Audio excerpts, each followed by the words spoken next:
There are moments when something unpleasant enters our lives, like a cold wind cutting across our path. A harsh piece of feedback makes us feel small.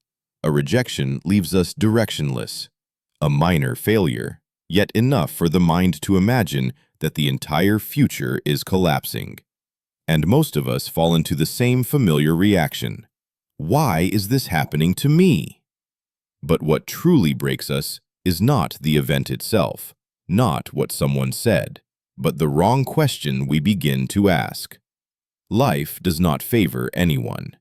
The only thing we truly own is the meaning we assign to what happens to us. And there is one question, small, quiet, but powerful enough to shift the entire direction of the mind, that people of wisdom ask whenever adversity appears.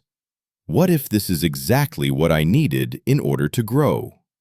Because between criticism and opportunity, between failure and insight, between loss and maturity, the difference never lies in the event. It lies in how we choose to interpret what it means. There is a truth few people are willing to admit. What exhausts us is rarely the adversity itself, but the lens we place over it. When something goes wrong, the first reaction most of us have is, "Why is this happening to me?" A question that seems harmless, yet quietly places us in the role of the victim, a place where we lose the power to choose and the power to transform. But if you replace that one question, your entire position in the story changes. What if this is exactly what I needed in order to grow? This question does not deny the pain. It simply returns to us the agency, the ability to see adversity not as a sentence passed on to us, but as the raw material from which growth is shaped. And what's surprising is this. Modern psychology points to the same conclusion the Stoics understood thousands of years ago. We are not harmed by events. We are harmed by the meaning we assign to them.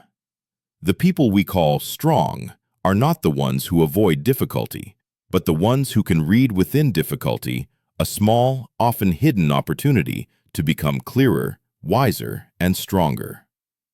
The Stoics never denied pain. They simply refused to let pain be meaningless.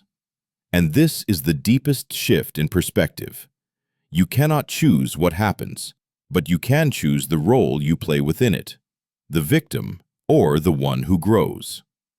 And that choice begins with a single question. What if this is what I needed in order to become stronger? There is a principle every mature mind must eventually learn, yet very few are willing to practice it.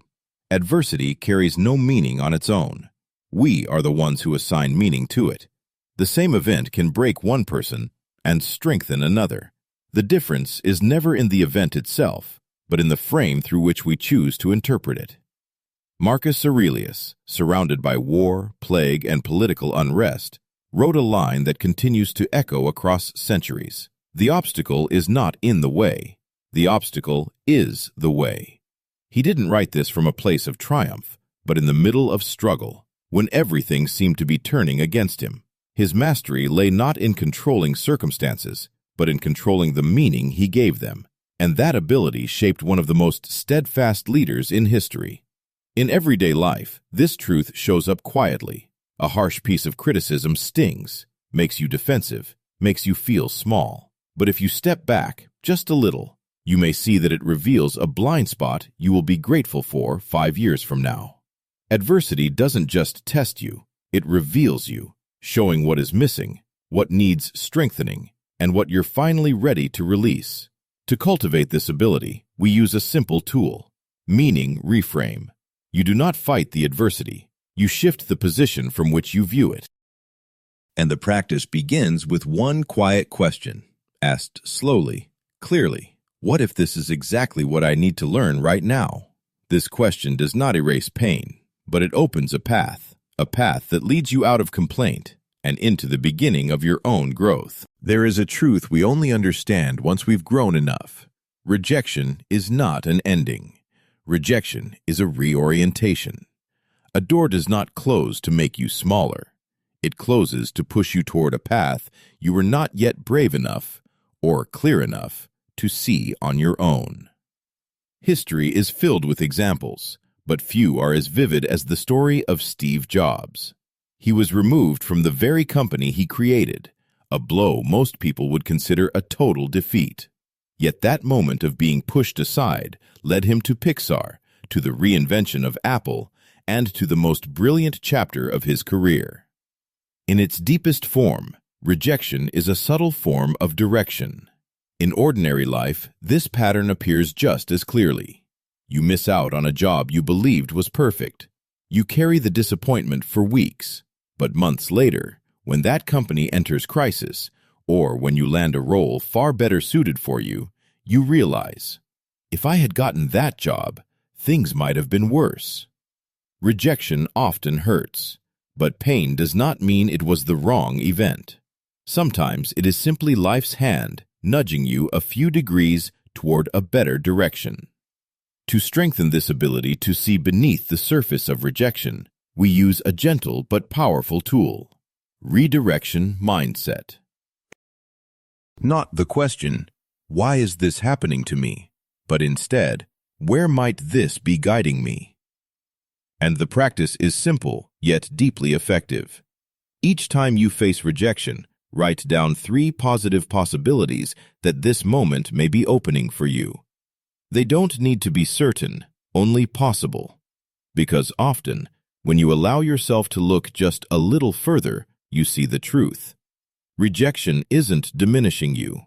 It is redirecting you toward a path your former self was not yet ready to walk. There is a form of strength we are rarely taught, yet it determines the maturity of every human being. The ability to remain with what is uncomfortable, not rushing to resist, not demanding certainty right away, not trying to fix everything while the mind is still unsettled, but simply staying with the ambiguity a little longer than feels natural. The ancients called this negative capability, the ability to stand firm even when you do not yet have the answer. Epictetus, born into slavery, spent much of his early life in harsh constraint. But instead of seeing it as tragedy, he treated it as a school. Where external freedom was absent, he found inner freedom. Where others would react, he chose to observe. And in the most difficult conditions, he discovered the most enduring qualities within himself. In modern life, we meet this pattern far more often than we realize. A season of criticism, delays, moments when no one sees your effort, and you feel as if you're standing still. But these periods of no visible progress are often the very moments when your mind is being trained to tolerate pressure, to stay steady in uncertainty, and to keep your focus even when everything around you is shaking. Stoicism gives us a tool that is simple in form, but powerful in effect. Acceptance, observation, direction. Acceptance. Do not deny the discomfort that's occurring. Observation. Look closely at the emotion, the situation, your response. Direction. Choose your next step only after the mind has cleared. This is not passivity. It is the discipline of restraining instinct, so your actions can come from wisdom instead of reactivity. And the practice is light, yet capable of carrying you through most of life's challenges. Whenever you fall into discomfort, misunderstood, delayed, criticized, do not react immediately. Open your notebook and write down one single sentence. What is this trying to teach me? Just one line, but it pulls you out of the role of the victim and places you in the role of the learner, the one who grows, the one who remains steady, the one strong enough to receive adversity without losing themselves. There was a time when I received a piece of feedback that pulled something inside me downward.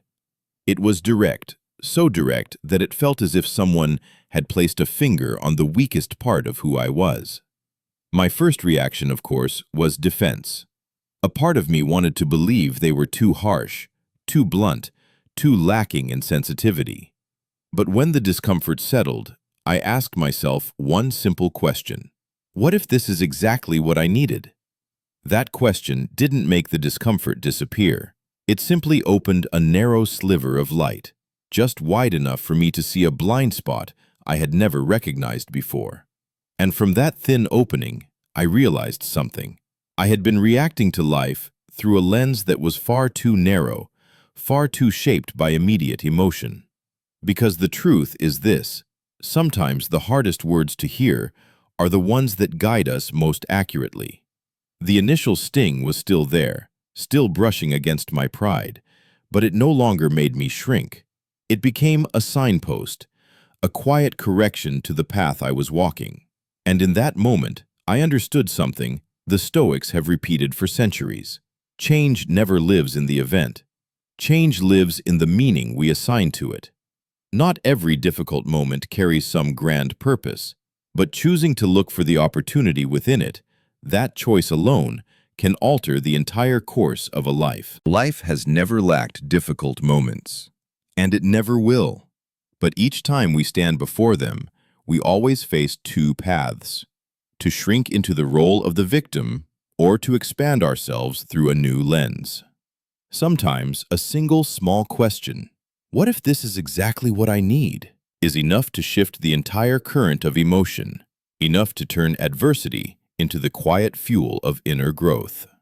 Not to paint hardship in bright colors, not to deny pain, but to give ourselves permission to see the opportunity hidden beneath the disorder of life. And it is there, in that subtle shift of meaning, that inner strength begins to form. In the next video, we'll explore how to build a mental foundation strong enough not only to withstand difficulty, but to transform it into fuel for your wisdom and your calm.